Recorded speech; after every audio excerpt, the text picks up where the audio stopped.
we want to endeavor to provide you both classroom and out of the classroom experiences. So we have organized this conference or workshop so that you can learn of what is happening elsewhere in the world. So I'm with Professor Motshedisi, who will introduce himself and then pass over to the visitors to introduce themselves. So Professor Motshedisi, please. Hello, good morning. My name is Professor Mathibe. Some of you know me. Our guests have come from different institutions in South Africa. Got institutes at the University of Pretoria, Sisulu University, we've got University of Hare, and of course, the University of Kigali, which is called I guess we have a mixture in here of undergraduate students from different on different modules. So what's going to happen today is you're going to be exposed. Okay, so what you're going to get today is it's sort of a different sort of flavor from your day-to-day module topics. And without much further ado, I'd like to introduce the first speaker to actually tell us where they're here and of course kickstart that conversation. Prof. Good morning. Pretoria Garden Institute of Business School, and I teach entrepreneurship and marketing. I'm not alone. I'm with my team, Professor Willie Chinyamurindi. He's from the University of Hare. We've got Dr. Marongwe from the Sisulu University, and Dr. Simatele, Professor Simatele, also from the University of Pretoria. I'm gonna be telling you as to why are we here today. Now, isn't it? Is it fine? I can see the echo. I'm gonna be telling you why we're here today. The main focus was you and the research and the postgraduate. So I'm gonna skip the research part and focus more on the teaching and learning because that is what is relevant to you. And for me, I don't like talking, I like conversation. I want you to ask us questions, we're here to answer. Yeah. Okay, so I lost my train of thought, but yeah. So the teaching and learning would be when we bring the lecturer here through the pathway. So we hear and then we come and teach and exchange our experiences, best practices about the entrepreneurship. I'll talk about entrepreneurship because I teach entrepreneurship, I teach marketing. And or we can have a lecturer from Kigali who comes to KIPS and teach my class or to University of Hare or the Sisulu. The most important thing that I think you want to hear is there's also an opportunity to become an exchange student, whereby for a period of time, maybe 6 months or a year, if I'm correct, Prof? Yeah. 6 months or a year, you can become an exchange student to come and be in the class in one of the South African universities and learn our ways and be part of the curriculum on that side. So for that one, I'll ask Prof. Willie to elaborate more. Okay, so basically, I think this is an exchange that will happen in liaison with staff members, particularly allowing for mobility of students and staff, not just movement, but also attending classes online, allowing for interaction basically, so that you also get to learn what the South African experience is, and also for the South African students to also get to learn about what the Rwandan experience is, particularly given that we are all linked and working together as one Africa, if you will.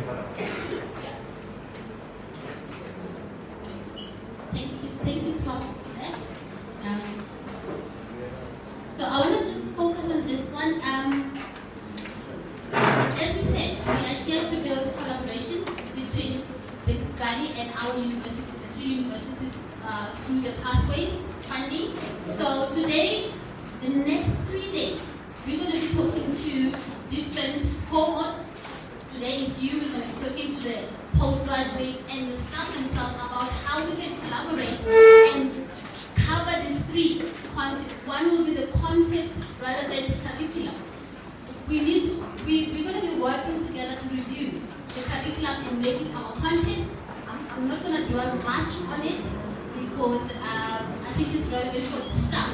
But the main reason we're here for this class in finance and in marketing, how can we do a collaboration between the University of Kigali and the University of Pretoria, which I would imagine is 6 times the size of the University of Kigali, and on top of that, accommodation and all the other things which might help my students come over to South Africa, the process, because they are really new to this, they are new to this thing. Oh yeah, that is a bit better.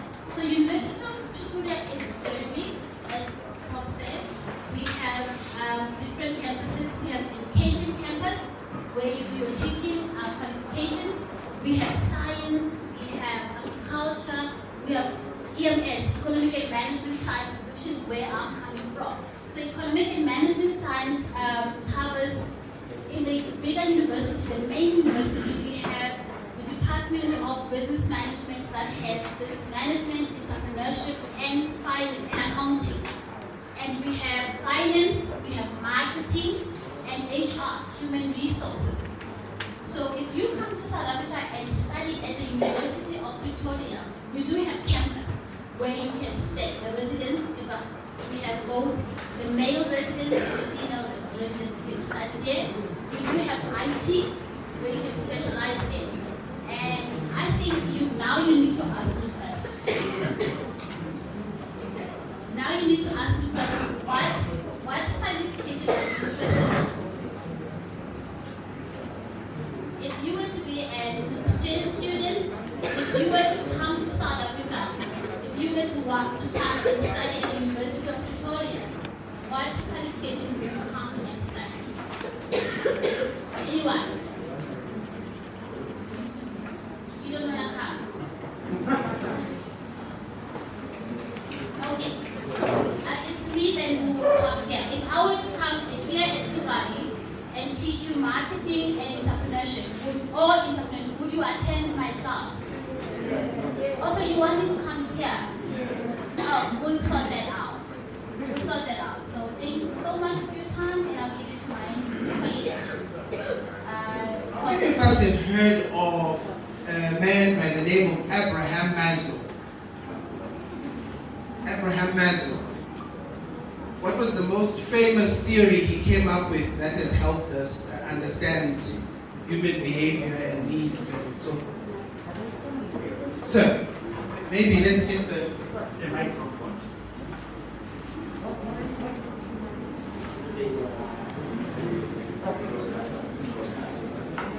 maybe I'll get the... No, my good friend, Mr. Sam. Very good. Okay, when you answer, tell us who you are, and then you get your gift. Okay, tell me about Maslow. Thank you. My name is Kagwa Salman. I'm doing BPIT, and I don't know much about Maslow's, but I know some principles he made. Okay, go ahead. We call it Maslow's principle. It shows human hierarchy, Okay. based on the top up to down. Yes. Yeah. He said that the first level, I'm going to start at the bottom.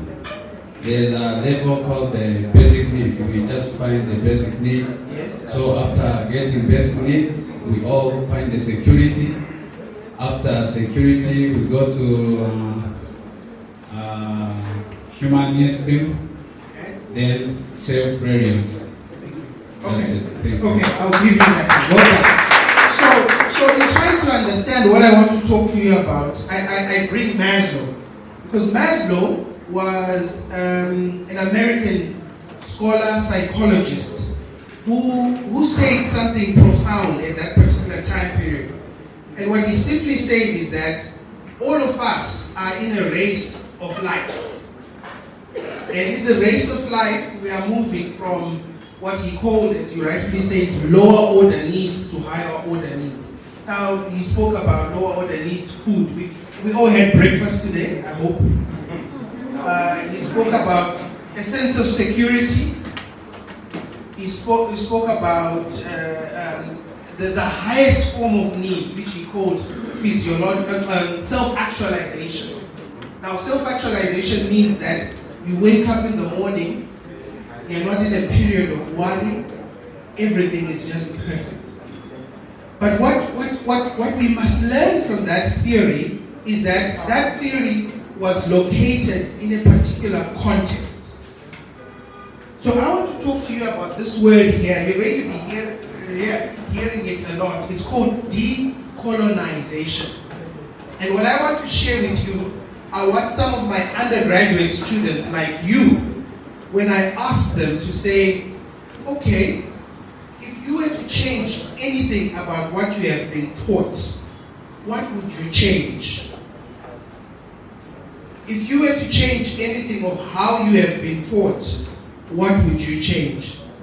So all of us are operating in this idea of this word decolonization. Anybody who would like to define what decolonization is? Okay, let's first define what is colonization. What is colonization? Colonization? Come on, students. Okay, so colonization is something that happened lots of years ago when imperial forces, mostly from the outside world, decided to go and look for opportunities in other countries. Some would say they were expanding Her Majesty's interests. The British Empire would say, okay, we are going to, I'm from Zimbabwe, we're going to Zimbabwe. And they named Zimbabwe, maybe it was called another country called Rhodesia, named after Cecil John Rhodes, and they said we are going to establish our empire here. So what did they do? They started naming their streets after the people, the heroes in their countries. So if you go to Zimbabwe, you would hear of certain street names, school names, that have nothing to do with the local people. I will give you an example myself. I went to a school, a primary school, which was called Cecil John Rhodes Primary School.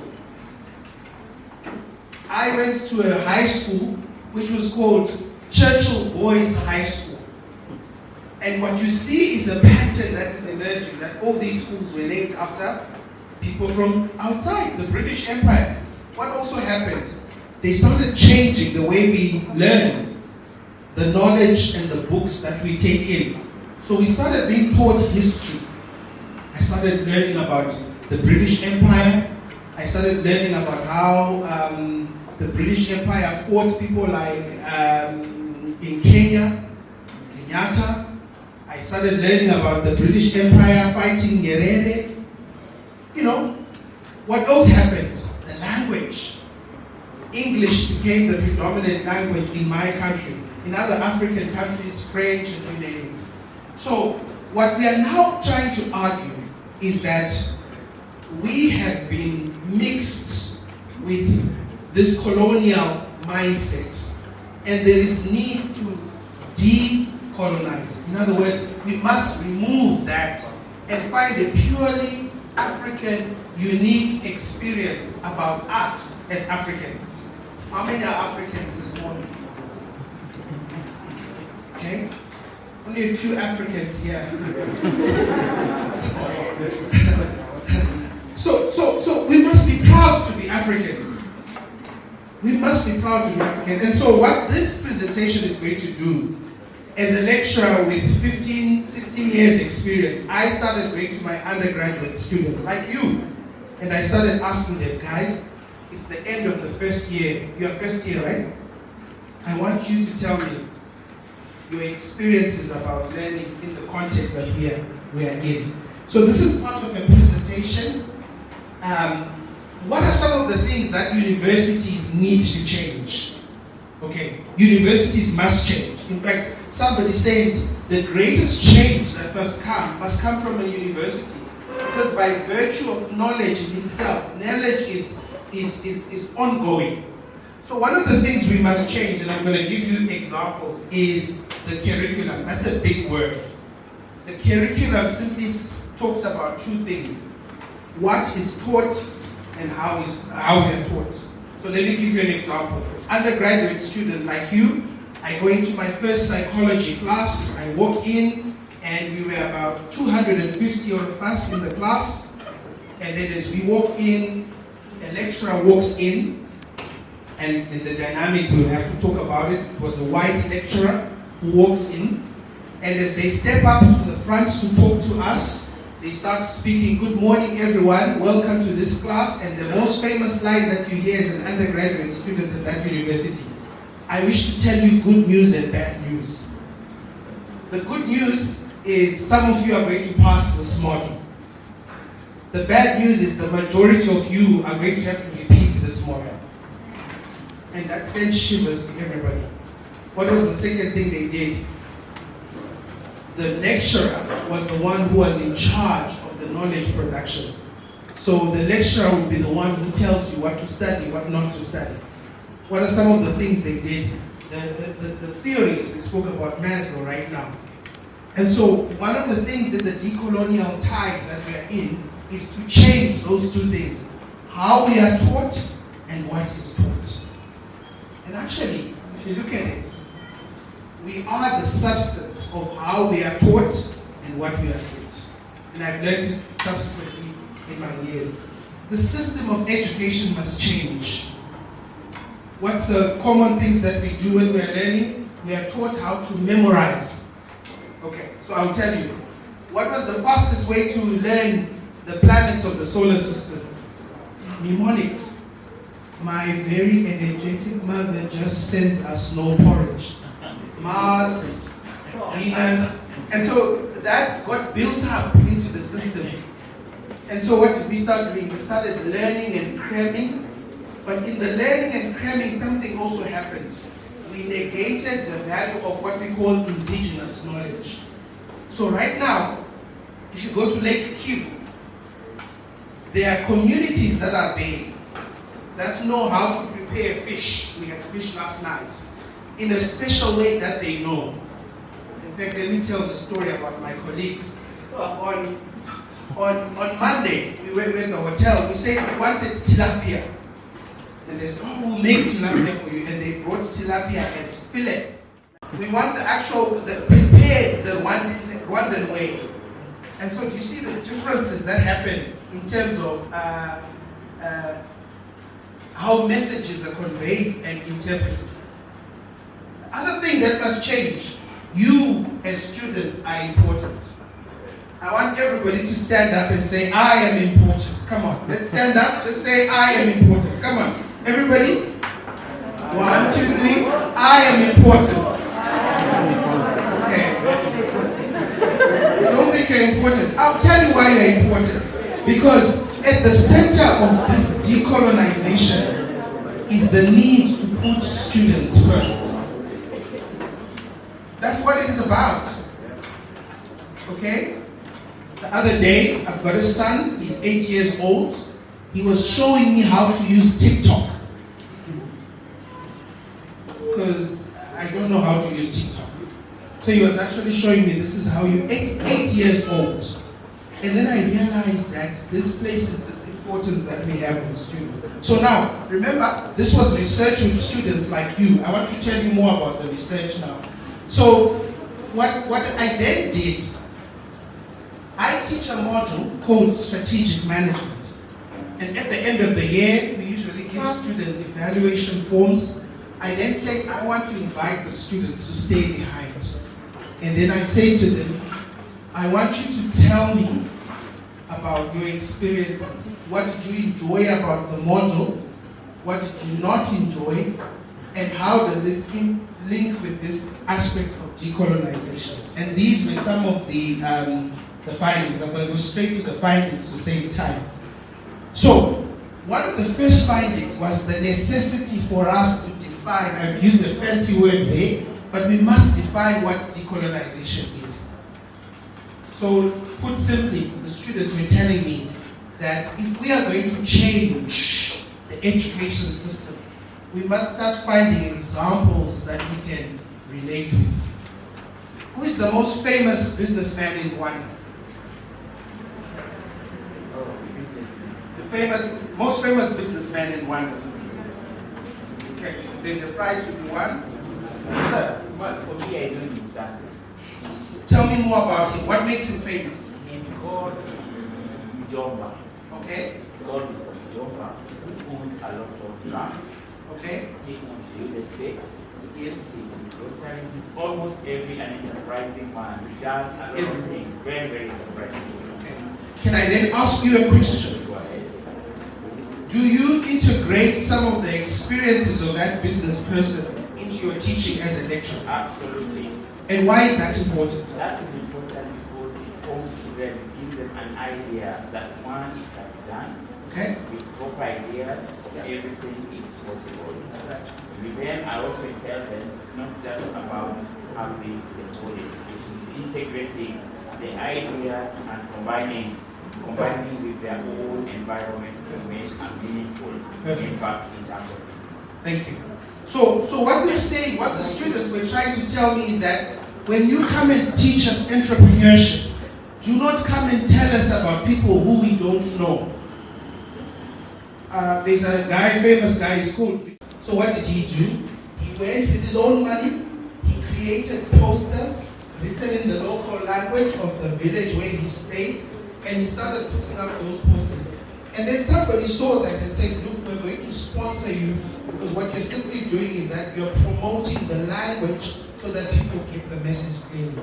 For lecturers and students that are here, what does this all mean? Number one, if I had a textbook in front of me, I would say, let's rethink the textbook. The textbook helps us to know steps. What are the steps of the human resources management process? Identify your training needs, conduct internal research, align with external conditions. Those steps are good. But we must also understand that our lives are not lived according to steps. Sometimes we need to think outside the box. The second thing we must do, another one, Michael Porter or Love Mombigi. Many people don't know Love Mombigi. Love Mombigi was at a university called Rhodes University. He's a leading management scholar who infuses African traditional methods of doing things. So one of the things he introduced in the workplace, borrowing from his experience in the village, he introduced what he called the Nime concept, where people would have meetings, and in those meetings he started using values and principles that he has learned from heading cattle in the village. And this has now been adopted even by some Fortune 500 companies to be used. The third one, the Virgin brand or Ethiopian Airways. I love Ethiopian Airways, by the way, because what Ethiopian Airways teaches us is that there is only one airline on the African continent that is going to almost every African country. Almost every African country. So if I wanted to go to Rwanda, I would get a flight from Johannesburg, fly to Addis to Rwanda. If I wanted to go to Cameroon, Ethiopian Airways is doing that. And so I started teaching my students more about Ethiopian Airways. I started understanding more to say, the case studies are around us. We must find what is working and use it for our benefit. Number 4, student cramming or co-creating knowledge. I'm not a fan of cramming, because a student can know what are the steps of the group formation, forming, storming, norming, performing a journey. And sometimes, somebody, as soon as they get into the exam, they write it down, and then they write the entire. But we must also create the knowledge. One of the things your lecturers are going to be doing is to help you to understand the creation process of knowledge. There's nothing wrong with disagreeing. In fact, one of the things that we must teach students like you is critical thinking. To always see the other side of the coin instead of just seeing the one side of the coin. And the final one, which is relevant, is do we just teach students or do we use case examples? I'm looking forward to learning more about Rwanda, reading about the case examples of what's working, because that's what you need to know. things that are specific to your actual context. So, I want to ask and end by asking 5 questions. Okay, I want you to move this because some people will see the answers. And can anybody tell me the name of a leading African scholar that I said is promoting African knowledge systems in the African context, especially in Europe and in America? I'm not a fan of lecturers. Then I'll come to you, sir, just now. At the back there. Lamombigi. Thank you. Let's clap for him at the back there. Well done. So, what is the implication there? 5 examples that you can relate with. 5 people in Rwanda who are doing big things that you can relate with. And remember, I said 5 questions. Question number 2. Can somebody tell me anything they've learned in this session? Just anything they've learned. Not you, because you've already had yes, ma'am. Go ahead. Thinking outside the box. Decolonization calls us to think outside the box. Well done. Let's give her a hand. And sometimes the box is the colonial box. To move outside what the colonial mindset is. That's the second question. The third question. Can anybody tell me any of the universities that my colleagues are from? Any one of the universities that they are from? Yes, ma'am. University of Kigali? Of Pretoria. Oh, University of Pretoria. Yeah, you've got a fan there, University of Pretoria. Question 4. I want to make this a hard one. Can somebody tell me what does decolonization mean? Yes, at the back there. Please stand up. I want to hear your voice. Go for it. What does decolonization mean?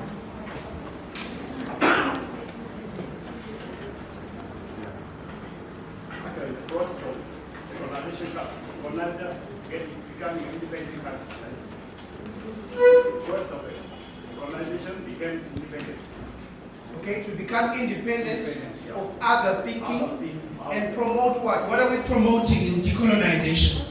Actually, promoting like promote our own things like local language and all that. Thank you. You and I are called what? What are we? Africans. We're Africans. We're promoting African knowledge systems. Thank you. Well done. The last question. The last question.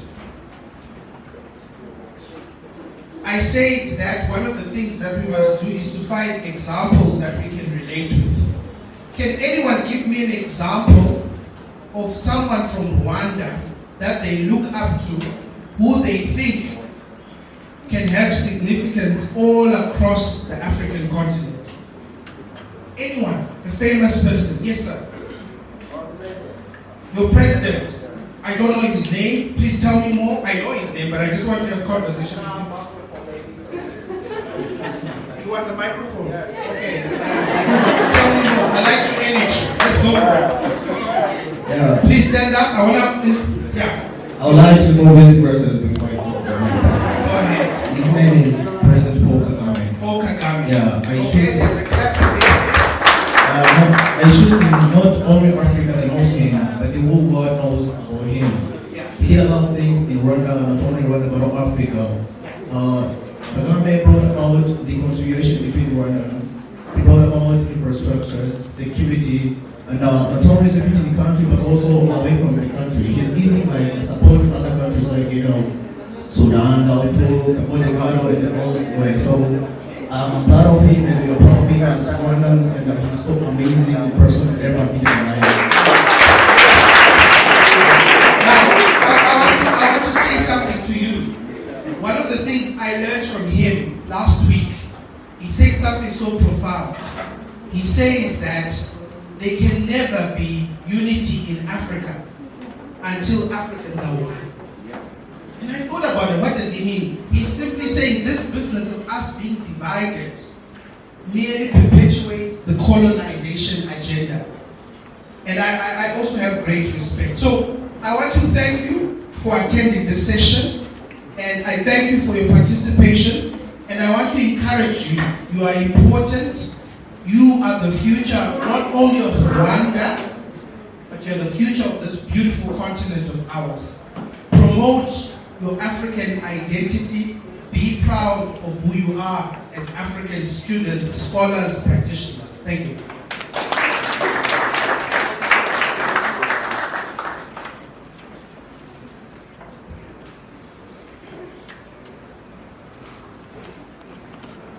Hello? Now, Miss Students. Students. What's struggle? What's struggle? Right, so just to add on to what Argentina said. In June, the Commonwealth head of government meeting, struggle, in Rwanda. And at that meeting, the chair of the Commonwealth will be His Excellency Paul Kagame Komfora.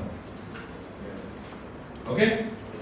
So, now to the questions. What's happening on here?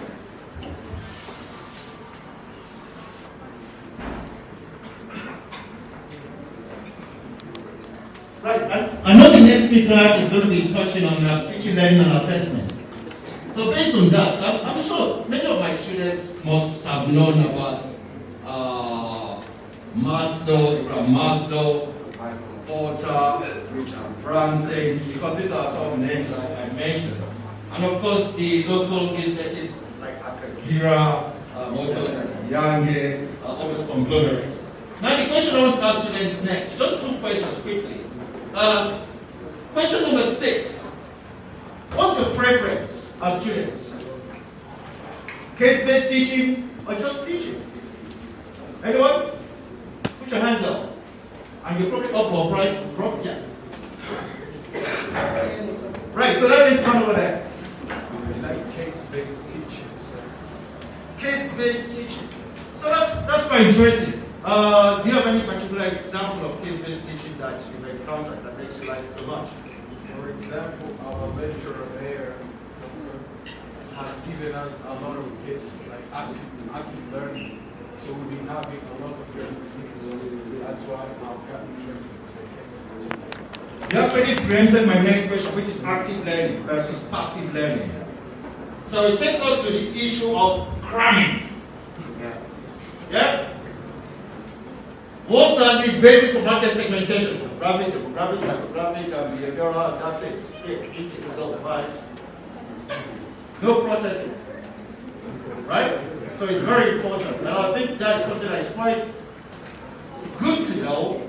And of course, you can see that we're not giving you a hard time at the University of Kigali, as our guests are demonstrating that the same obtains in their respective institutions. So on that note, I'd like to invite the next presenter and tell us a little bit about teaching, learning, assessment, and of course, how it links to the co-creation of knowledge. Because at the heart of everything we do is students, and we co-create the teaching and learning experience with our students, and to a certain extent, the assessment strategies as well. So on that note, I'll shut up and invite the next speaker.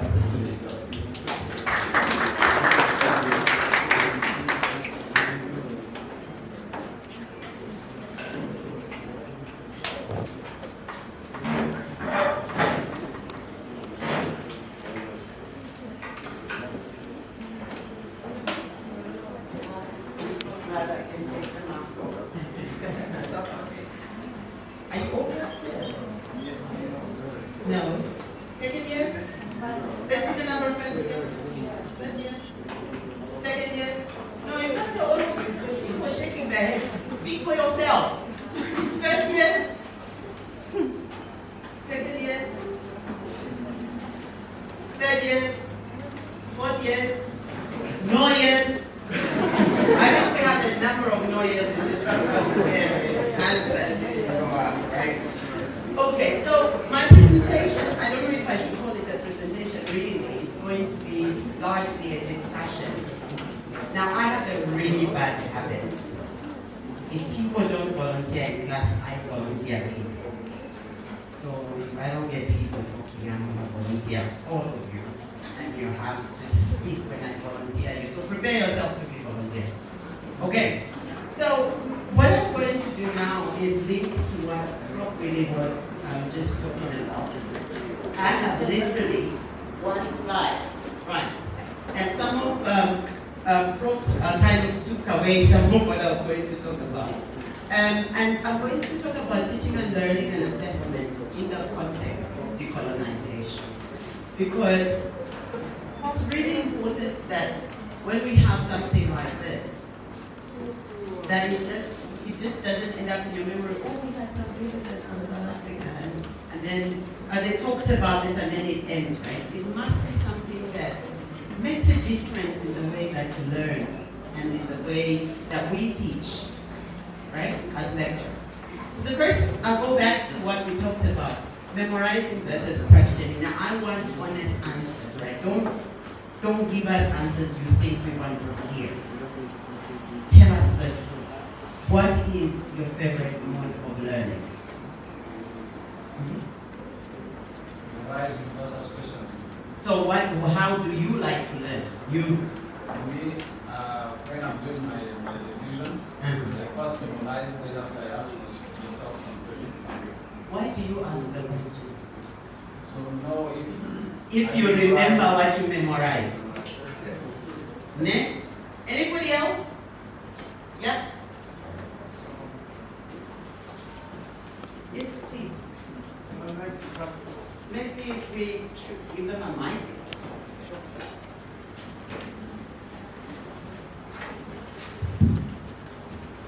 Alright, so I like practicalizing what I want to do.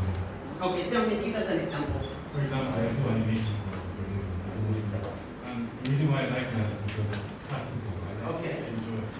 But I noticed when it comes to teaching in the university, so also in secondary schools, they tend to, it's more like, it's one line. It's not interesting. That's why most people can't talk. For example, in university class, there's some lecturers that are actually experienced that are actually good. They like to engage the students. But the reason why the students come is because they just feel okay. I'm going to read past very good job. There's no practical thinking. They're not coming for what to learn. They're not ginger to want to learn. They're just here to just, okay, I need this to get it. And it's a colonized thinking that most Africans have. That's why we're not really moving forward. Because you're just focused on the job rather than being creative, rather than showing you. So when it's more practical, they have a reason to move on to grow. Okay. Now you brought in something really important. And you see, I've got a word balance somewhere on that screen. I'm one person that likes to be realistic. My kids think I'm too pragmatic. Even when I buy gifts, I look at what you need. You need shoes, and Mom, really, you buy me shoes without making it a gift. But I like to be pragmatic, right? Do you need a job when you finish your degree? Yeah. Right. Now, I'm not saying what you say is wrong, right? I'm going somewhere with this. This is really important. You need a job.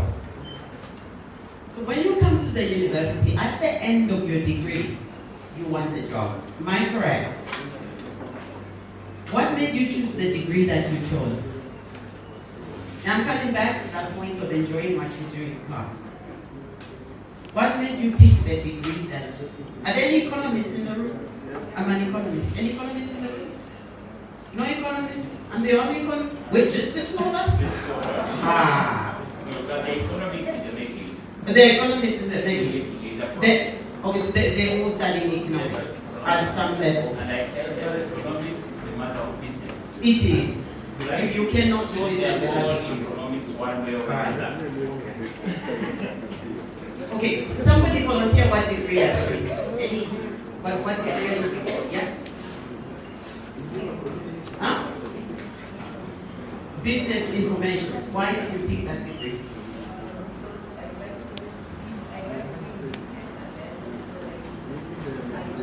Okay. Does Rwanda have jobs in that sector? A few. Oh, a lot of you. A lot of you? Okay. The point I'm trying to make is that when you pick a degree, these days, unfortunately, you look for something that will give you money, I tell my kids, you pick a degree that pays the bills. Yeah, oh yeah. Well, one of my children really loves art. If she got an art degree and she lives in Africa, what do you think she'll do for a living? No, be pragmatic here, right? So when you pick your degree and you come to university, there is a compromise between what you really like to do and what will pay the bills. Am I correct? Nevertheless, you have come into an institution of higher learning, right? So there are certain ways of learning that will make that dream come true, and there are certain ways of learning that will probably give you a degree but not make your dreams come true, right? You could do, what did you say, information systems and marketing, and get a job and become a really crappy marketer, right? Or you could do that degree and become a really good one. What makes the difference is your attitude, and that attitude starts in class. Am I correct? Yes. That attitude starts where? In class. Now, I come back to what Prof was talking about. The curriculum, Prof. We talk about decolonization, and I just want to probably skip down to where I say finding the balance, right? And I'll talk about it, things, and I'll go back to it. You need to find a balance. It's a pity that, well, you're all studying economics, so you all know about the law of demand, right? Yeah. Does the law of demand change if I live in India? No. Does it change if I live in South Africa? No. The point I'm making is, and Prof talked about steps earlier on, when we think about decolonization, there are certain principles that are basic. In your first year, memorizing is important. Right? No. So, no, memorizing is important in your first year. It is. You are arguing with me, and I'll ask you to explain why you're saying memorizing is important. What is memorizing? Committing something to memory, right? Yes. How did you know that the higher the price, the lower the quantity demanded?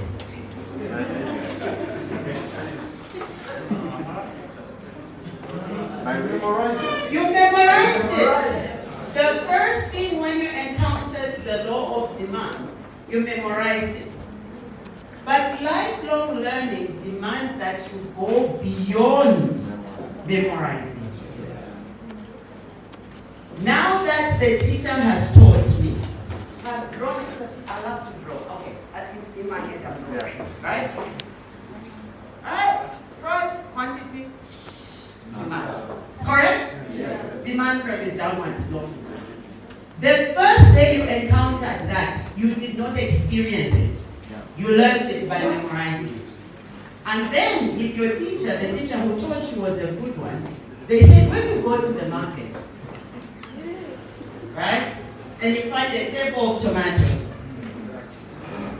one is 1,000, the other is 2,000, the other is 3,000.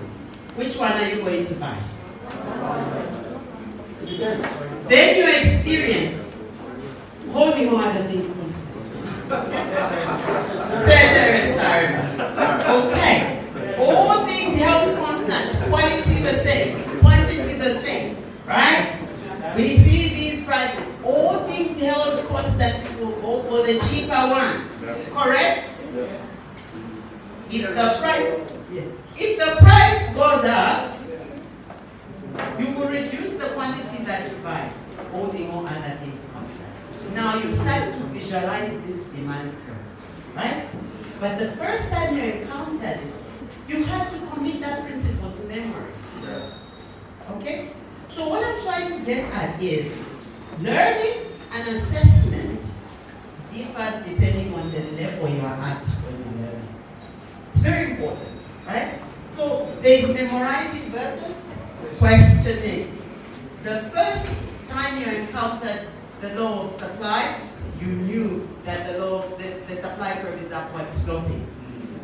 Someone says to you, you're selling water. If the price of water goes up, are you going to put more or less on the market? I'm looking at the lecturer, eh? You have a problem. Please, the question. If I'm selling water, let's say, I'm really trying to adjust to the Rwandan currency, I'm a bit confused. 300 francs. 300 francs, okay, so let's say this is 300 francs. I have 10 waters, I'm going to put 10 waters, right, 300 francs. And then there is a heat wave in Rwanda. And suddenly the price goes to 600 francs. What will you do as a business person? I'll pop out more. Yeah, exactly, you pop out more, right? So the supply curve will be going which direction? You get my point? Okay? So we've gotten to a point where we now understand why this thing is upward sloping, right? We've moved from memorizing it to applying it. The next thing is, what does that do? Right? So those are different stages of learning. Are you with me? We memorize, we question, we want to understand how it works. The next thing is applying. Right? Coming back to your practical thing that you said earlier on. You memorize, it becomes real. Now that it is real, I'm going to apply it. Some of you are going to be entrepreneurs here. The economics that you're learning in class will become very important. You remember I said your attitude in class is going to determine the kind of entrepreneur you're going to be outside. If in class you remain at the level of memorizing, when you become an entrepreneur, you're not going to use those principles in your business. So you're going to be a happy entrepreneur, right? But if you're a person who moved from memorizing to understanding what this means for business, when you now have your own business, you will now start to apply those principles, right? So, you remember we talked about elasticity, right? Okay, what kind of product am I selling? Is it a luxury or is it a necessity? If it's a luxury, it's got very elastic demand. So when there is an increase in demand, I must quickly increase the price. Then, if it's a necessity, I can increase the price. Because people will buy anyway. If I'm selling luxury cars, and let me not go that far. What kind of phones do people like? iPhone? Yeah, Your iPhone people here. I'm a Samsung person. I love Samsung. Okay, so your iPhone, an iPhone is a luxury phone, right? Okay, let's say a good, it depends. I don't really know about. Okay, let me talk about Samsung since I don't know nothing about iPhone. Okay, let's talk about a Samsung, right? A Note 20 is a premium phone, right? What is the standard? 851, the ones that Huawei gives us. Huawei. Techno is a brand of a phone? Okay. So let's say that the price of a Techno goes up by 50%. No, let's talk about the price. Wait, no, listen. The price of the Techno goes up by 20%. What do you think will happen to the price of the Techno? Or the demand for Techno? What do people eat here the most? Huh? Okay, there's so many answers coming. I'll go with my token because I'm familiar with it. Sweet potato? Sweet potato. Okay. Let's say, is that a staple? What's the staple food? Rice. Potato is a staple food. Okay. So let's say that the price of potato goes up by 20%. What will happen to the demand?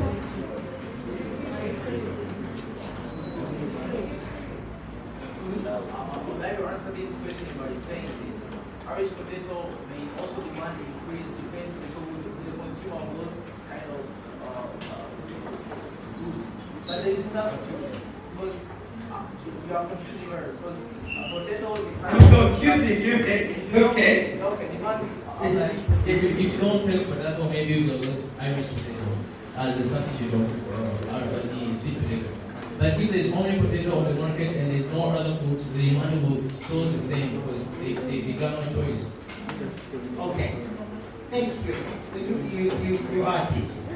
You are teaching. So the point I was.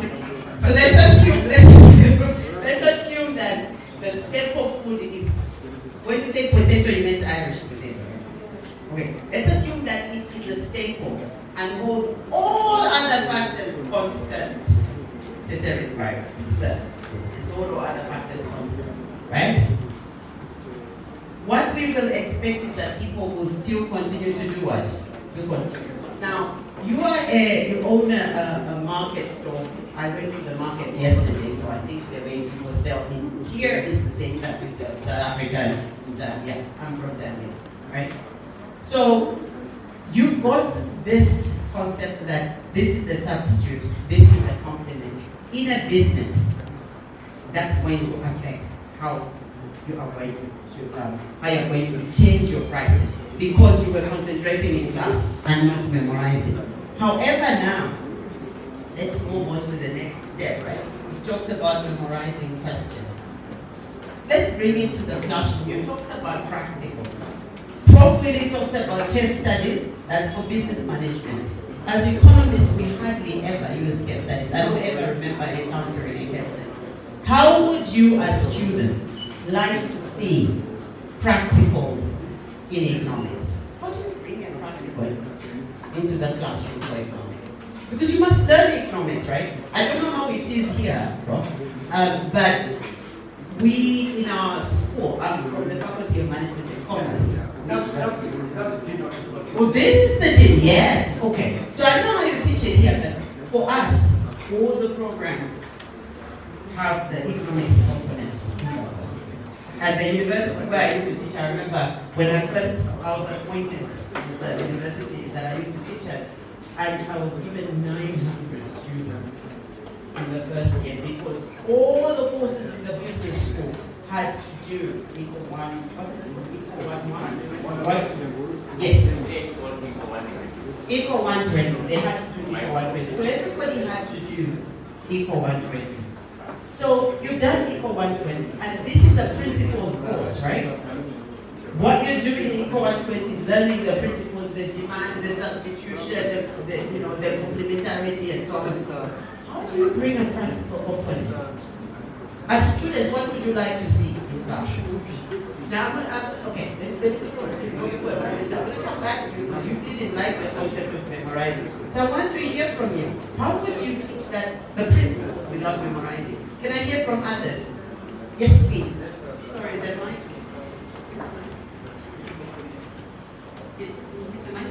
The mic? No, it's there. Thank you. To me, I believe that it should be understanding. Like, let's teach for the purpose of understanding more than just forcing people to memorize everything. Okay. I don't know about you, maybe in your country, but us in Rwanda, we grew up accustomed to that culture of memorizing everything, not understanding it. So, how do we make people understand before they memorize? Before they memorize. They memorize, because we are most likely to memorize it, answer it to your question papers, and forget it. If that's what the schools are doing, then we are just leading, answering, and move on. And actually, universities are building professionals. So how are these people going to apply knowledge that they don't even have by the time they graduate? Because they memorized it to get the marks. I'm looking for an A, and if I get it, it's okay. I'll move on. So I believe that's what the practical learning should be. Can we understand it before we memorize it? Or should we memorize it and answer the rector to get the marks? Can I ask you a question? You are making it a very explicit. So you are saying understand before memorize or memorize. Yes. Is there a possibility of memorize and understand? some concepts ought to be memorized. Okay. Yeah. For instance, let's go relevantly into economics. There are some laws, let's say law of demand. You cannot just go there and understand it without memorizing, right? You need to memorize it so that at the time you try to apply it, you know exactly where it starts from and where it goes. But first of all, what does that law apply to? Should I just memorize that the height applies the law, the quantity demanded? Or should I just understand in the little facts of the life that the price, if the price is going high, I won't be able to purchase that particular product, which means my demand is already out. Anybody else? Before I take your hand. Okay, I've seen both your hands, but you've spoken already, so I'll come to you. Okay, is there anybody who hasn't spoken who wants to speak? Come on, guys. Okay, I'll take the two hands. I'll take you and I'll take you. I think both of them go hand in hand, memorizing and practice. Because, for example, when we were in class, they had to do revenue and stuff. So he said properly equals to CR, total revenue minus total cost. Now, when you go practical with that, the student, when you go down to the student level, you understand exactly what you're talking about. So when it comes out to the exam, you have to remember the example you gave, because it's practical. And then can easily apply for that. But if it's just basic cramming or memorizing, he just goes in there and forgets those kind.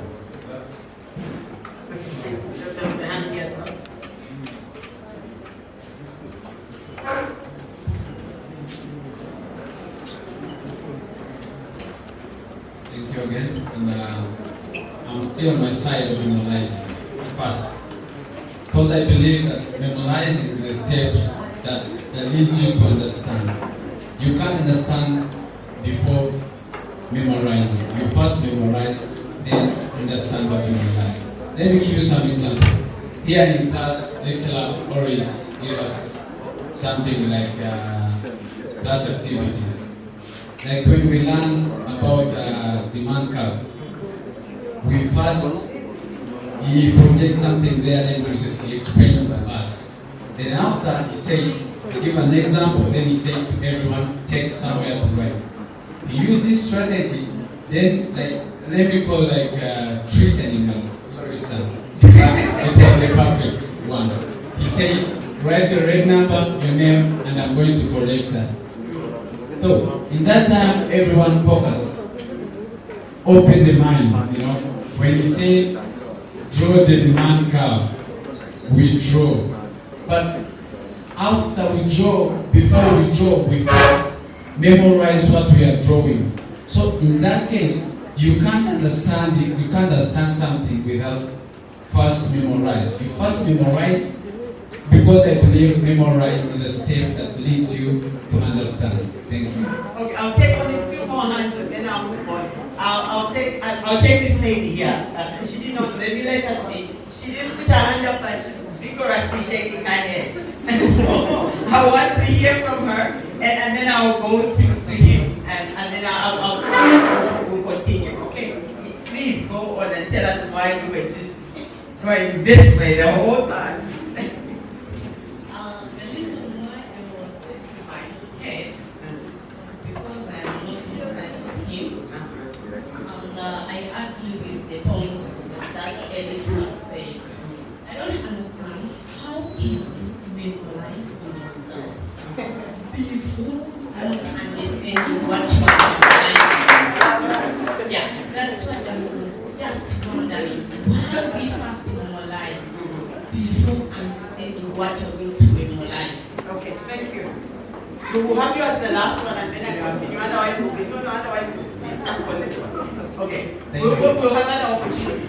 Go on. Thank you. I'm always against memorizing.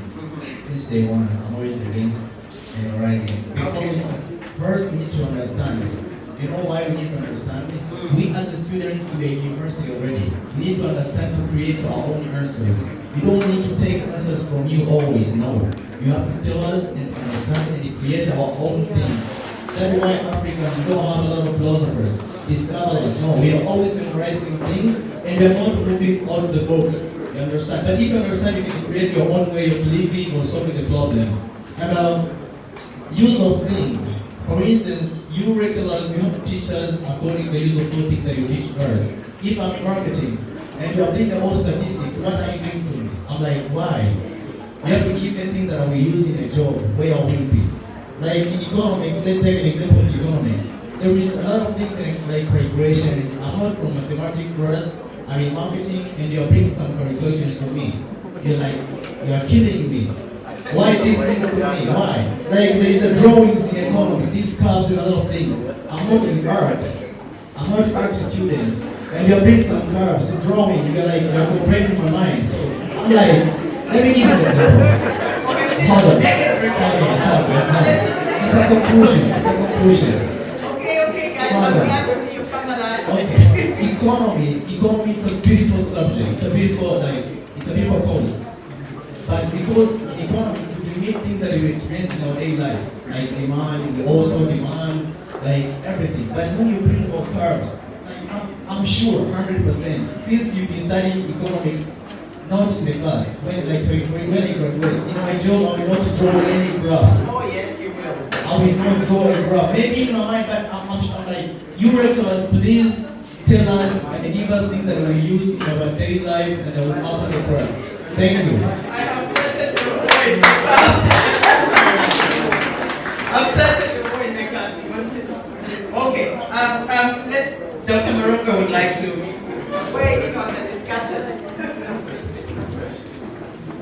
Colleagues and students.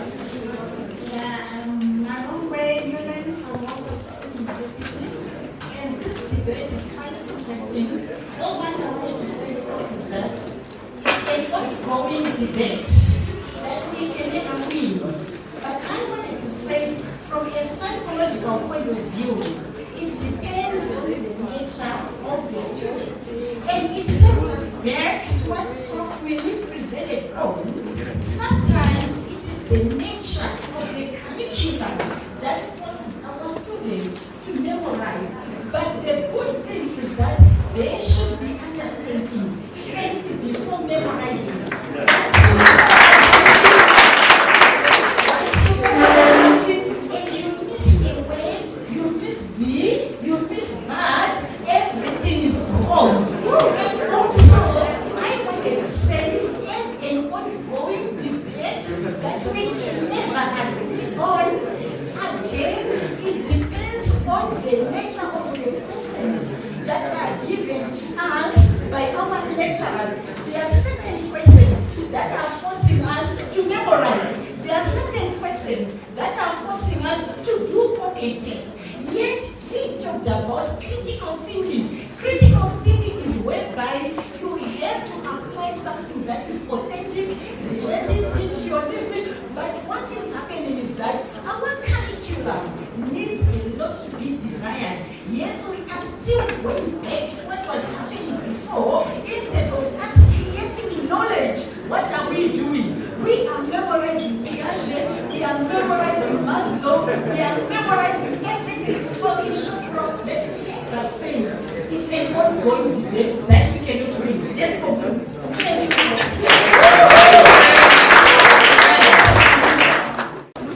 Let's not yet conclude, Dr. Marongwe. Firstly, there are certain things that I noted, and I would like to be aided by people from the School of Education who are here. When I was studying for my master's in teaching in higher education, one of the biggest things that they were teaching us was assessment of right.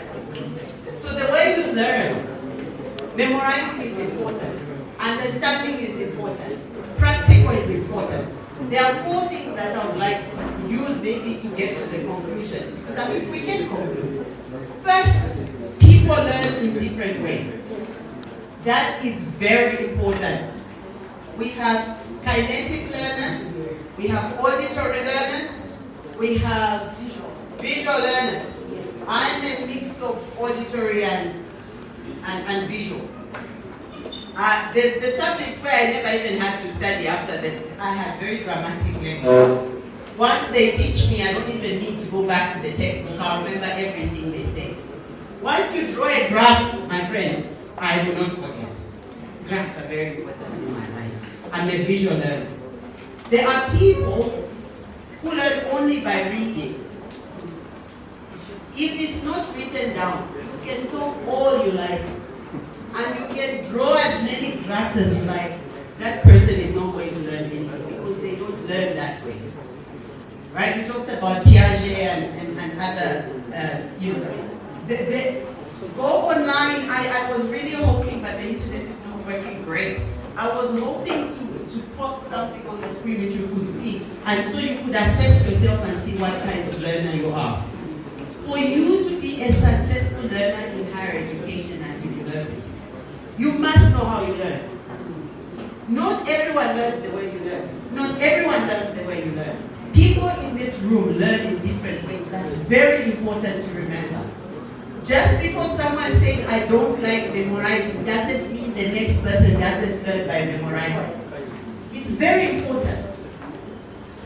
So there are lots of easy tests. Those of you that like apps on the phone, you can download some apps to assess yourself and see what kind of learner you are.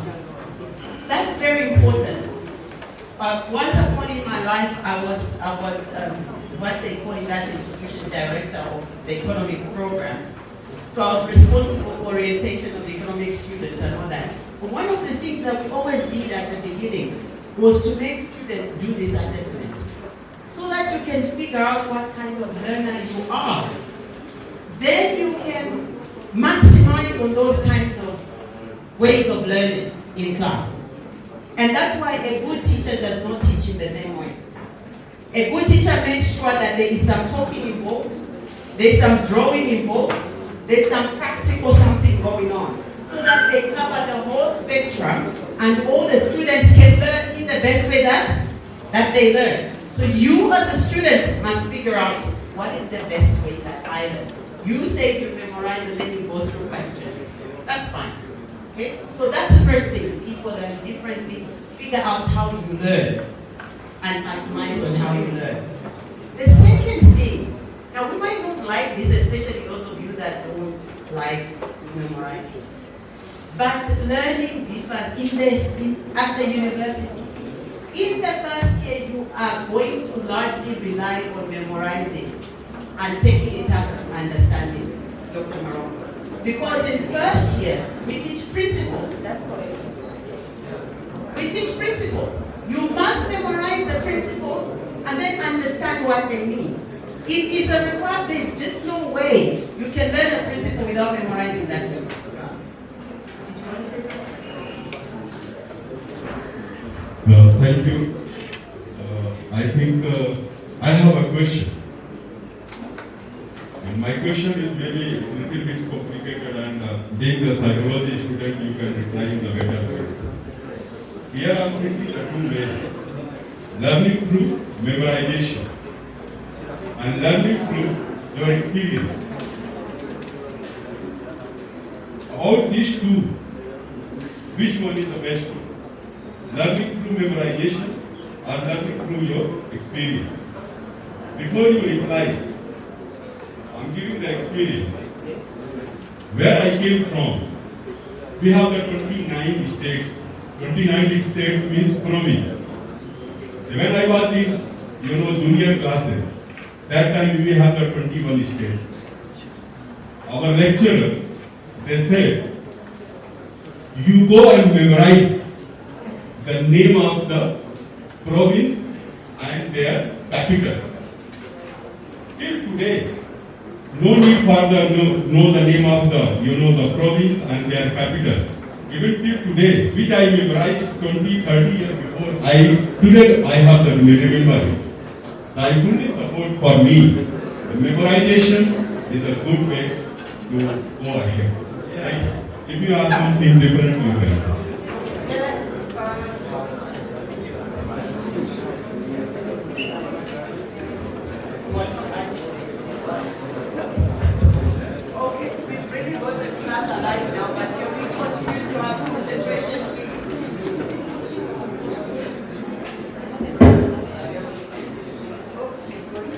from. Okay. Thank you, John. What I would like to say is, what people have said. In higher education, there are now what we call newer approaches to learning, especially at institutional level, higher education. There are newer approaches. However, experience is the best way to go. That is what Prof was talking about, relating. And we call that child approach. May I have attention? Your attention, please. And I was saying, we call that in psychology, child approach. And I want to go back to what you said, the two of you. Absolutely. There's no way we cannot have memorization or memorizing, because according to Bloom's taxonomy and in psychology now, there is what we call a hierarchy, where you begin by giving a very simple question, and that simple question demands memorization. Those who are doing literature, they will tell you who wrote the book, Things Fall Apart. You have to know that it was a book, Mathibe. Is that so? Or Chinyamurindi? It was Chinyamurindi. It's part of memorization, but we don't have to dwell there, especially at this level. However, in short, Prof, let me say, from a psychological point of view, we need to cater for what we call individual uniqueness, whereby you introduce different methods, different forms of assessment, different forms of teaching, different forms of activities that you bring in.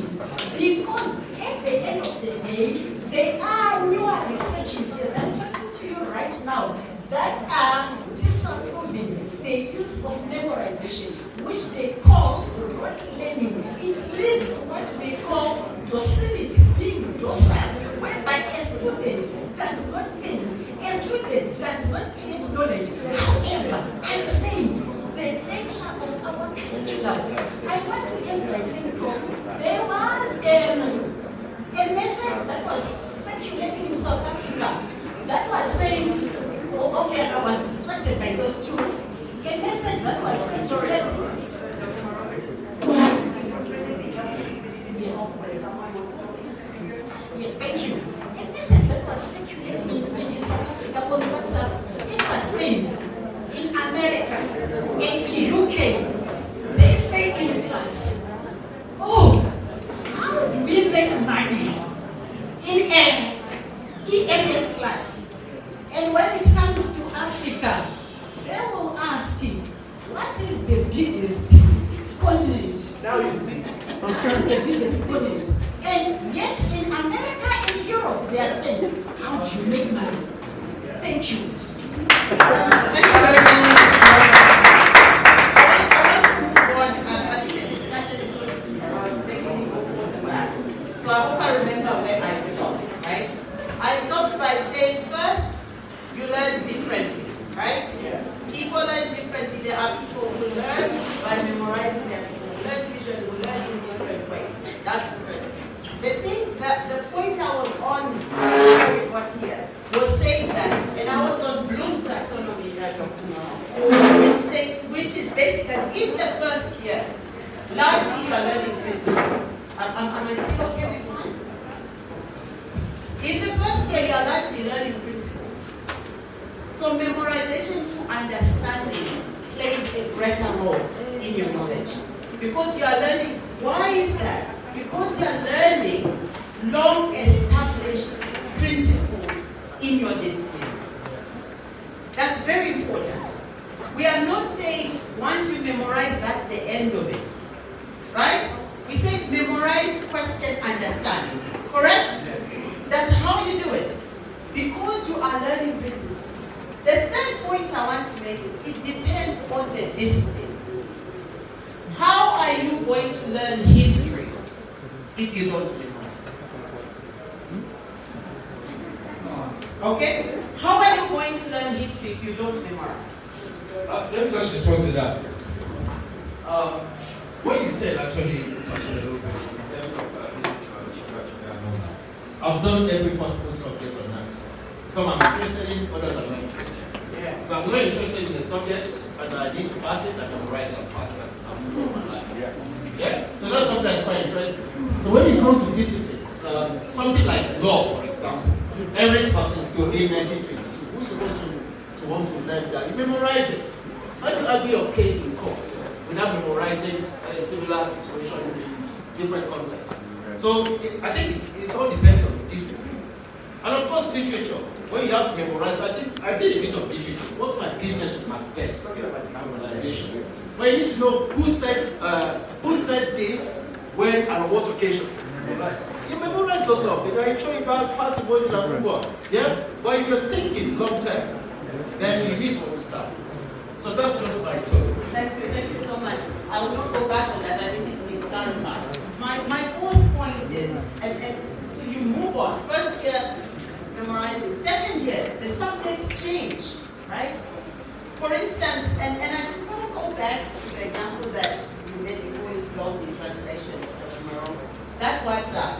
I had the privilege of teaching in Europe for about 15 years. We start first year with teaching the same way. We teach principles, right? Students learn the principles.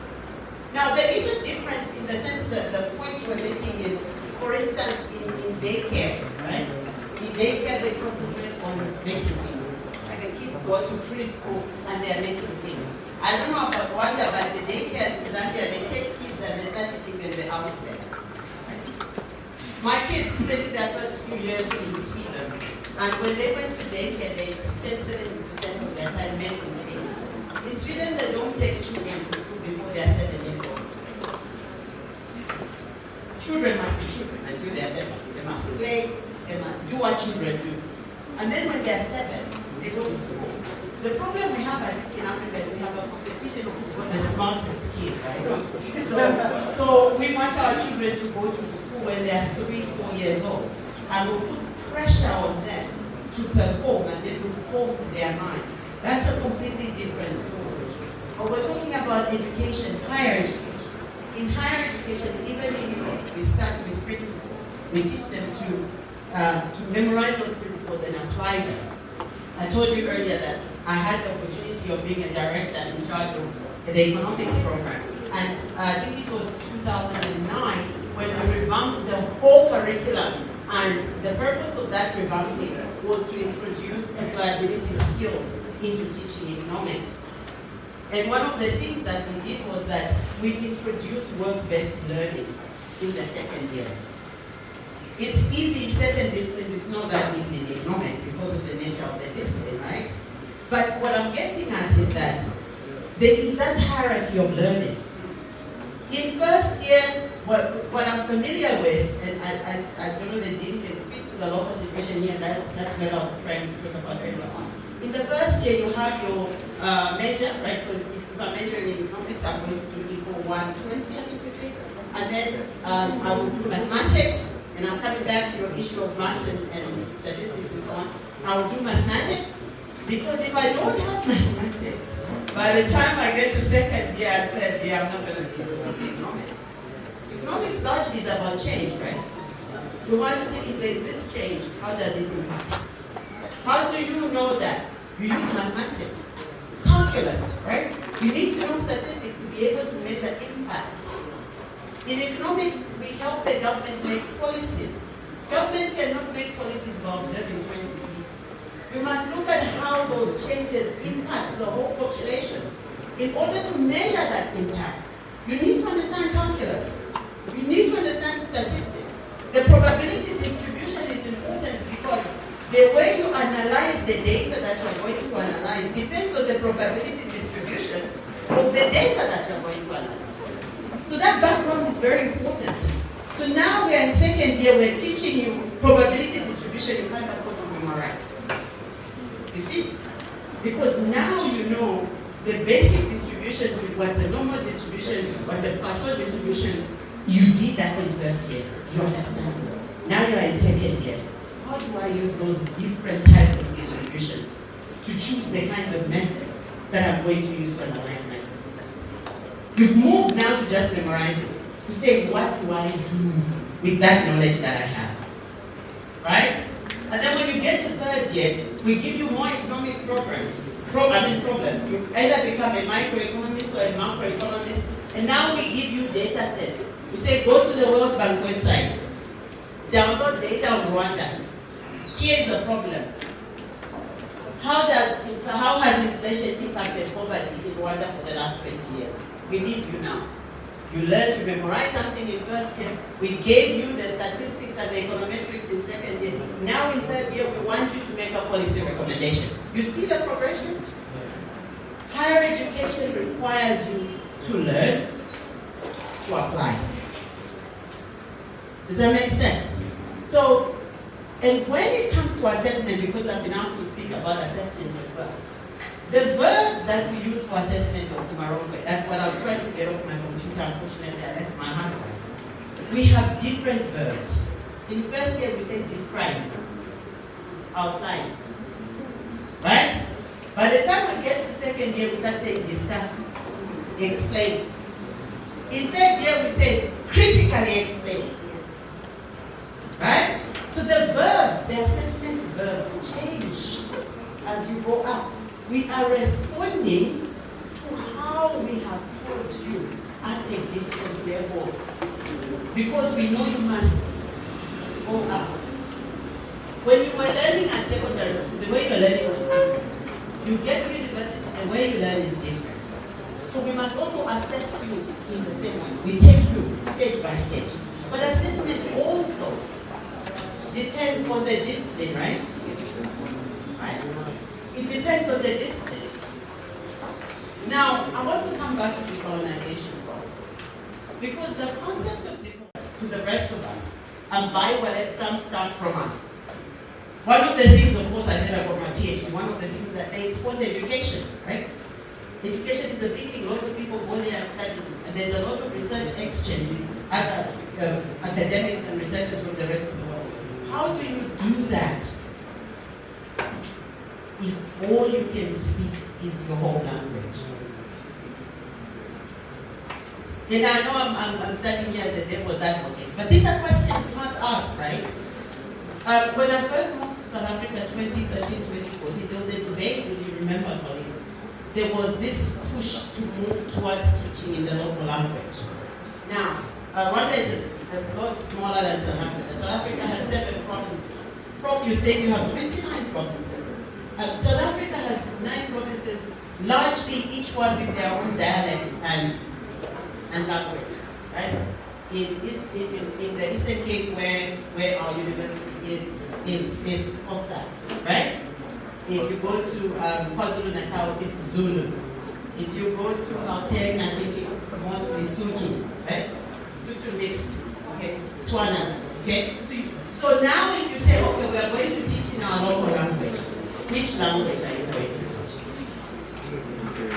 So you have to be practical. I'm trying to say that in the process of decolonization, we have to be practical.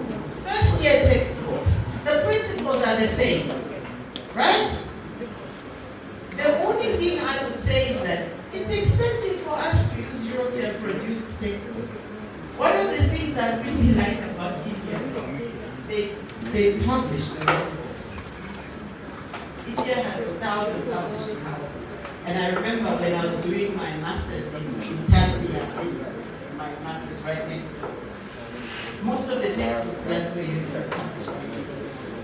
And I think it's about time that we started writing about the basic principles from an African perspective.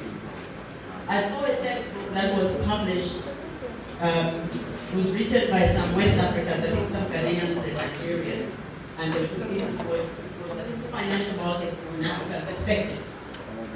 I think that those are the kinds of things that we need to start doing when we talk about decolonization. But it's very important that we don't stand up from here by saying now we want decolonization, we don't want you to give us that textbook. Because you know students can be quite radical, right? You go and you start fighting with your lecturer that he's using, I know we want African textbooks. That's not how it works. The critical thing is how do we introduce indigenous thinking into what we are doing. Prof talked about case studies. That's one way. One way is, I think, for us as lecturers to start to make sure that we give African examples. One of the things that I do in my teaching, and unfortunately for the last 8 years I've not taught undergraduate, but what I do with my honors students is that I say every day you must listen. There's a program on SAFM where they call it Money Talk. I think it's called Money Talk. And I tell them you must listen to Money Talk every week.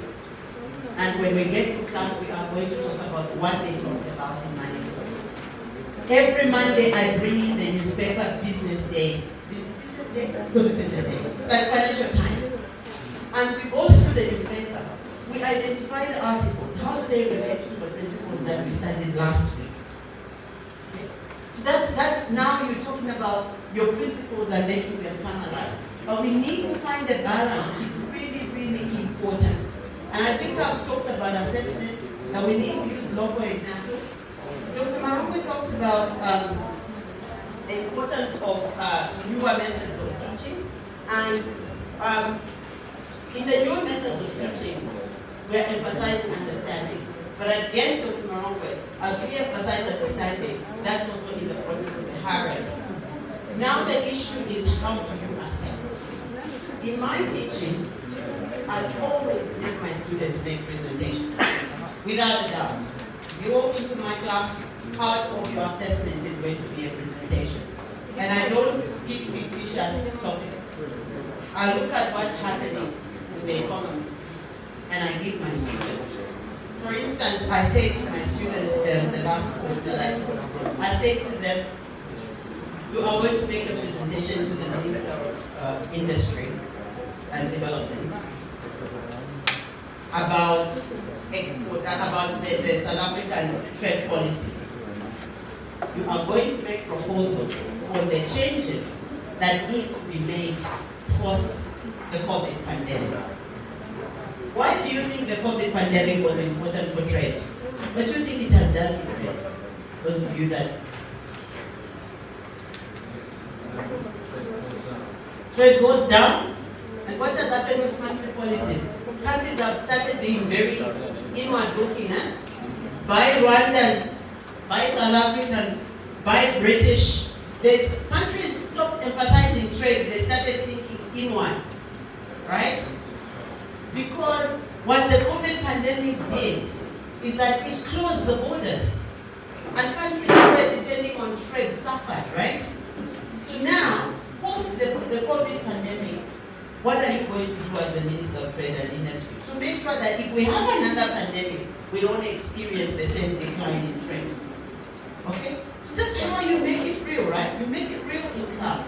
So the lecturers will continue to use the same thing because those principles are important. But how do you relate to them? That's very important. Maybe the last thing that I talked about presentations, but the last thing is group work. I don't know how much group work is used here. One of the things that I know students don't like is working with other students. Huh?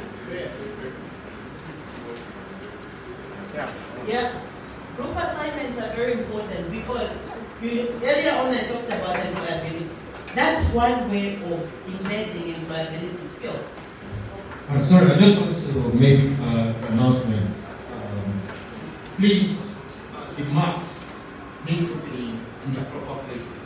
We're still in COVID times, and we've got COVID protocols to follow at the University of Kigali. Please adjust your mask, because this session is being recorded. Okay? Adjust your mask. Please put your masks on, everybody. Thank you. Okay, where was that? I was talking about group work. In the workplace, you get to choose who you work for, who you work with. There's a job advert, you apply, they give you the job, and they tell you that's your team, isn't it? But for some reason in class when you're doing group work, they say, no, I don't want to work with this one, I want to work with that one. It defeats the purpose, isn't it? So group work is a very important aspect, again, in all my classes, and make sure that there's group work. And in my conclusion, I want to we've talked a lot, so I'll probably not ask for more interaction. Maybe you would like to ask questions to students, but from my side, the last thing I want to ask is, all this that we've talked about, how does it influence your learning as a student? Maybe let's have a 5-minute reflection. Anybody who wants to speak, is there something you think, I want to think differently about how I learn? How do you think this impacts your learning? The different assessments, the different ways of learning. How does that, what role do you have? Do you think you have a role to play in changing how you learn?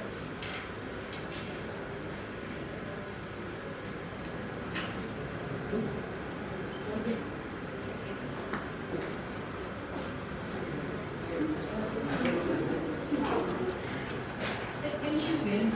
Thank you so much, Prof, for this presentation. I wanted to say, ladies and gentlemen, this is a very critical area that she tagged on and Prof tagged on. I think going back to what the Rwandan president said, as Africans, we need to find ourselves, we need to define ourselves. What is important is to come up, Prof, with what we call a model that is going to unite us as Africans.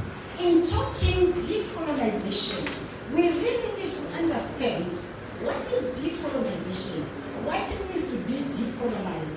Do we have to decolonize everything? And in so doing, there is what we call transformation. What is transformation? There is what we call Africanization. What is Africanization? There is what we call internationalization or globalization. Where do we find ourselves as Africa? Do we have the capacity to accommodate and employ all our graduates? Then how do we define ourselves? Whose knowledge is knowledge? Who is producing this knowledge that we are teaching in higher education? What makes knowledge knowledge?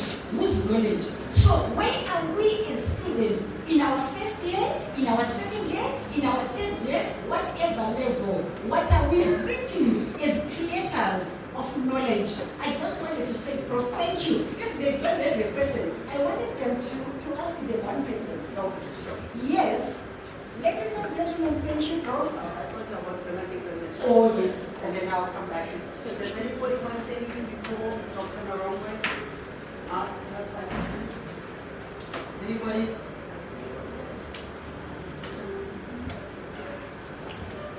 Yes, Prof. I want to go back to their two presentations. They were quite interesting. They were mind-blowing. Thank you, our professors. These are our mentors. Decolonization. We want to move now from memorization to application to the last level according to Bloom's. You talked about it, critical thinking. Now for critical thinking, right, decolonization.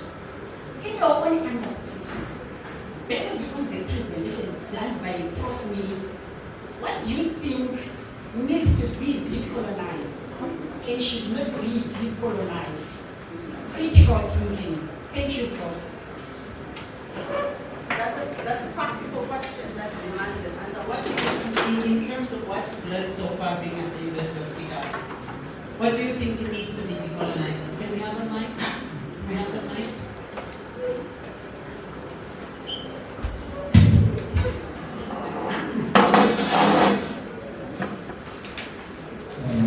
For giving me the time.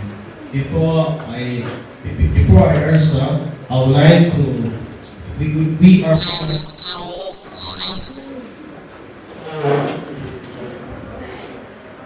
Okay. Before I answer, we would ask ourselves, we as Africans, what is independence? Independence. Are we as Africans independent, or we are still in colonization, but we don't know what is going on? For me, I don't think decolonization can happen when you don't understand the situation that you are in. First, we as Africans, we must understand the situation that we are passing through. Then I can answer now. We as Africans, we have a lot of things to decolonize, but not all of all. Like, as we know, technology, people from Europe or Western countries are interested in technology, so we have to follow. We got no choice, you understand? But things like religion, things like the way of living, we have to decolonize them by starting by solving the problem that you are passing through. We, as Africans, we are Africa, but we have different countries and different cultures and nature of the countries. So we as country of Africa, we have to start by solving the question according to the nature of them and the place that you are. If you are in Rwanda, what the most problems in Rwanda, and what they can be changed. Not all things can be changed because we can't afford this. So when we change these things, which things that can be changed, then we come up with having conclusion and we can be Africans, and I think we can do it. Why not? We as Africans, we have power, we are intelligent, we are smart, but the thing is we are lazy. We don't think to apply things that we know. Not that we don't know things, we know them, but we have to apply them. Thank you. Okay, anybody else? What do you think needs to be decolonized in the curriculum? For example, as students, but so if there are no hands going up, I'm going to assume that there's a hand. Okay. Thank you. I just want to try, but before I answer a question, I have a question to the professor from Zimbabwe. Yeah. My question is, how is Africa building a systematic opportunities in order to face this challenge of colonization? Because colonialists are not here. Thank you. I just have this question to the professor.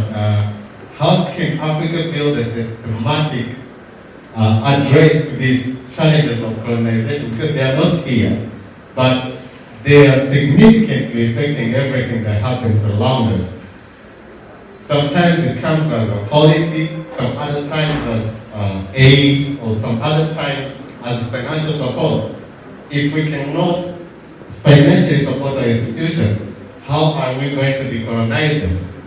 If we cannot systematically or politically build an education system that supports our local culture, that supports our local learning system that accommodates Africans, how are we going to do that? Can we just keep on saying decolonizing? Or do we have the capacity and ability to build that? Yeah. Thank you. Thanks for the question. I think what we need to do at this level, we're looking at decolonization and its impact on human development, human capital development. The next level we must talk about is decolonization and its importance to the systems of wealth creation. So we must start talking about the institutions you're talking about. Do we have enough institutions on our continent, in our countries, that are specific to the issues that are happening in our country? So for instance, if you're going to go and look for a loan, there's a battery, a system that is used to determine whether you qualify for the loan or not. I think of a poor farmer in a rural area in Zimbabwe who will probably go to a bank and say, I want to build ABCD on the farm. And they say, okay, not a problem. This is the battery we're going to use. Do you have any assets? Are they in your name? Are they registered? You know the whole system. And that person probably does not fit that criteria. But the idea may be viable, but because of the battery and the system that is being used, they naturally fall out of the cracks. So one of the things that we are starting to think about is systems of wealth creation. Do we have enough financial institutions? The role of the African Union, the role of even, there's this prize that's given. Who knows about the Mo Ibrahim Prize for Leadership? What does it reward people for? Leadership. But there's a very interesting element to it. Yes, sir. Governance. You know, somebody has introduced a measure of saying, I want to encourage African leaders to think critically about governance issues. That type of system. Now, for my part, when you talk about decolonization of the mind, we need to start addressing the issue of what is to be modern.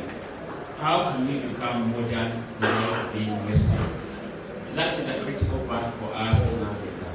Becoming modern, being modernized without Westernization. Copying things that are being done in other countries. That now will move us from the colonization aspect of it.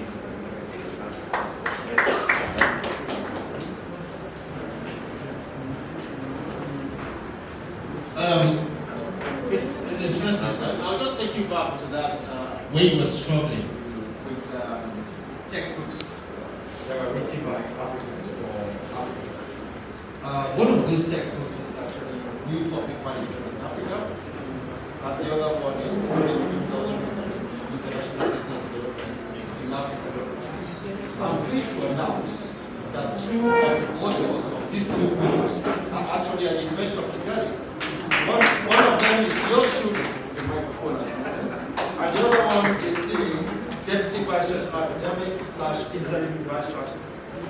Okay, so we are working on a series of books in the public management in Africa.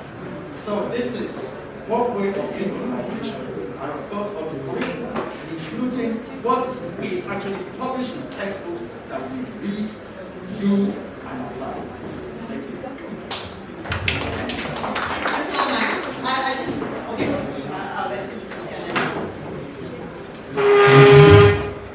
Before we go to decolonization, I just want to share with you, like, as my friends, as Africans, we need to be wise. Those colonies, they are still coming to us. They are still bring something, the new ways of colonizing us. Maybe you can go and make some research on neocolonization. You can know about that. So, but they are just giving something or bring something to us that they see that we lack, you know. They don't open to us that there are the ways, there are new ways of us just to be again staying stuck on their hands and again become their colony. So we need to be wise and open our eyes and of course have some unity together. Okay, I'll just think of what has been said, but I want to go back just to two things and then I'll sit down. The one was the human capital aspect. So what we are saying, and I would really appreciate if people would be quiet. We are winding up, there's a lot of talking. Okay, so what we're talking about today, and its relevance to you as students, is that there can be no decolonization until you change the way we're thinking. We cannot change the institutions. Prof, we cannot decolonize the institutions before we decolonize the mind. And so the starting point of any change, in fact, if you look at history, change comes through the institutions of higher level. Anything you change in any civilization you can point to, comes through institutions of higher level. So until you guys sitting in here start thinking differently and balanced, very important, you start thinking in a different and balanced manner. You see, the issue is you could be very radical. We are Africans, we're going to. If you think in a radical manner that does not facilitate what you want to do, you're not going to bring any change. So the point of what we're trying to say is, you need to think differently. You need to learn differently. You are the ones that can bring that change.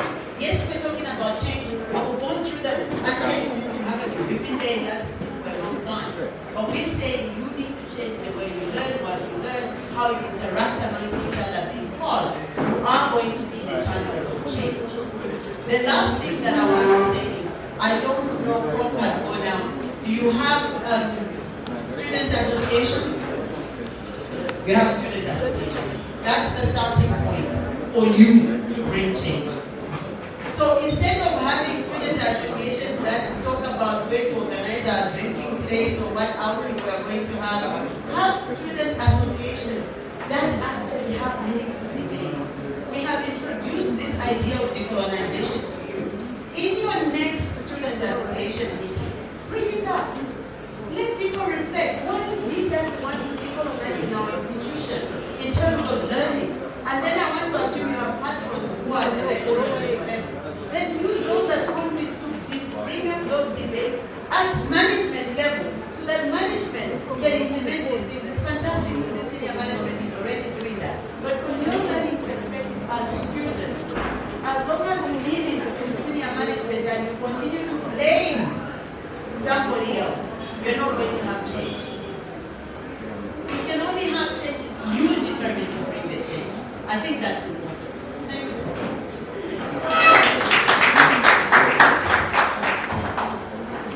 Right, thank you very much for that presentation. I'm sure you all agree with me that most of the presentations were seamless. They are mutually reinforcing. Can we just appreciate our guests who are coming?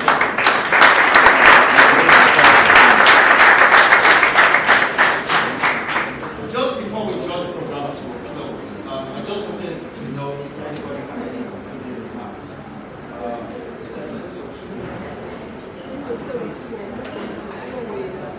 Maybe I wasn't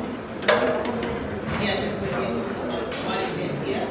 Maybe just beyond what we have presented this morning, if you have an interest in knowing more about the programs, maybe postgraduate programs that are offered and maybe what we're going to build as collaborative programs from here, one of the things that we hope long-term to develop is student exchanges, and senior management will be able to communicate those kinds of programs when they do arise to you. Take the opportunity, and the reason is that we're trying to develop this idea of Africans developing co-creating knowledge, as Prof was talking about. But you cannot co-create knowledge in a silo, right? And so that's the purpose of us being here. And as we are saying, because we've already gone through what I would call maybe this old system, we're trying to create students who can think differently, think as Pan-Africanists, and drawing everyone together. So I'm encouraging you that when we do develop this program, and they make a call, please take an active part and apply and see if you can develop those exchange programs so that you can learn to create knowledge with other Africans.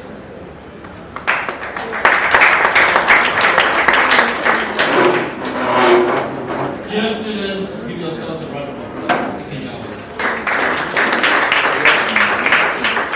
So this is not your traditional module. It's part of extracurricular activities. We try as much as possible to do this and once again I would like to appreciate our visitors from 3 different universities in South Africa, going through a lot of airport hassle in Indian times to avail themselves towards free of charge. On that note, can I say thank you and bring this program to a close.